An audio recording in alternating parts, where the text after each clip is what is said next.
Monsieur le ministre, hier, il y avait du monde dans la rue contre votre réforme, vous savez. Presque 3 millions. Et parmi eux, j'ai vu une femme avec cette pancarte « Je déprime moins en simulant l'orgasme qu'en simulant ma retraite ». Pourquoi donc cette femme est-elle si déprimée de simuler sa retraite? Peut-être que, comme la moyenne des femmes, elle touche une pension située sous le seuil de pauvreté et inférieure à 40%, de 40% à celle de son voisin masculin. Ou alors peut-être que, comme une femme sur 5, elle devra travailler jusqu'à 67 ans pour ne pas subir la décote. Ou encore peut-être qu'elle exerce l'un de ces trop nombreux métiers féminisés dont la pénibilité n'est pas reconnue, par exemple auxiliaire de vie qui porte des courses et des personnes à longueur de journée sans que cela soit considéré comme une charge lourde.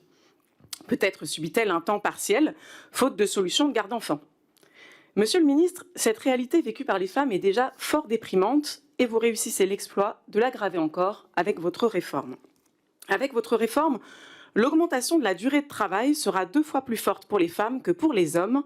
C'est pas moi qui le dis, c'est votre étude d'impact. Alors je vous entends ici vous réjouir que leurs pensions vont augmenter un peu. J'ai envie de vous dire, c'est franchement la moindre des choses en devant travailler plus. Et surtout, par pitié, n'ayez pas l'indécence de nous répondre encore minimum contributif à 1 200 € brut ou encore prise en compte de la maternité. Car on a bien compris que votre minimum contributif à 1 200 € brut leur passera sous le nez aux femmes puisqu'il est conditionné à des carrières complètes qu'elles n'ont pas. On est aussi assez intelligente, voyez-vous, pour voir que nos trimestres acquis lors de la naissance de nos enfants partiront en fumée avec le report de l'âge légal.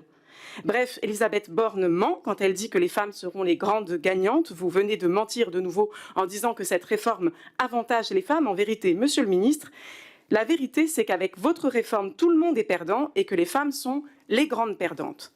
Alors, dans un timide élan de sincérité, votre collègue, le ministre Riester, l'a reconnu. Les femmes sont un peu pénalisées par le report de l'âge légal. Alors, pour répondre à la litote par la litote, je vous dis qu'elles sont un peu déterminées à ne pas laisser passer cette réforme injuste.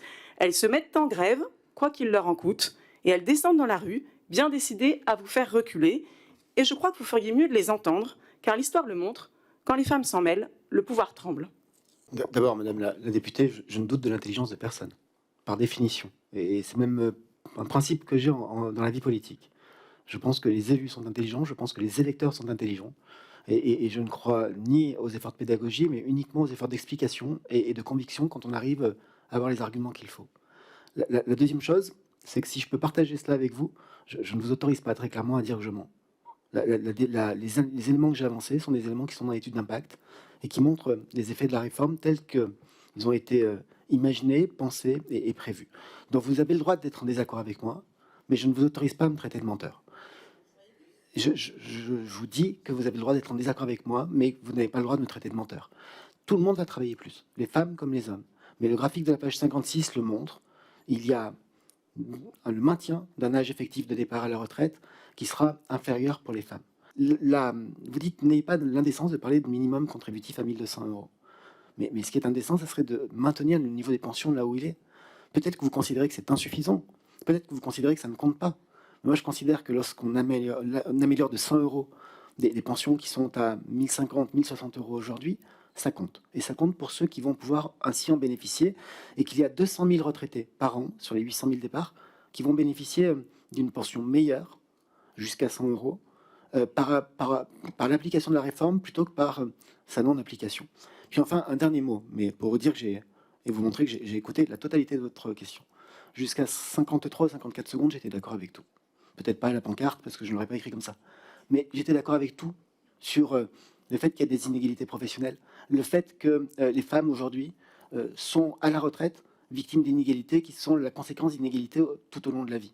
Et je pense que au-delà du texte, et au-delà du débat et au-delà du désaccord que nous avons sur la réforme que nous proposons, ce chantier-là, et je l'ai dit, je le répète, reste prioritaire.